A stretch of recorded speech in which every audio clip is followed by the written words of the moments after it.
शरणपञ्चकं दुर्विषः दुःखशताभिघातैर्दूरार्दितस्य भगवन्मनसो गतिस्त्वं दिष्टद्या दिव्यकरुणावरुणालयं तं त्वां सत्यसायि भगवन् शरणं प्रपद्ये।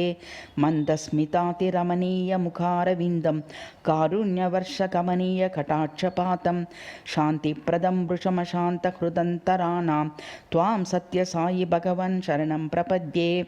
भूयासमुत्सुकमतिर्भगवत्पदाब्जं सेवासु भागवतसङ्कतनोत्सवेषु नस्यां दुरन्तरतर भौतिकसौख्यमग्रं स्वां सत्यसायि भगवन् शरणं प्रपद्ये।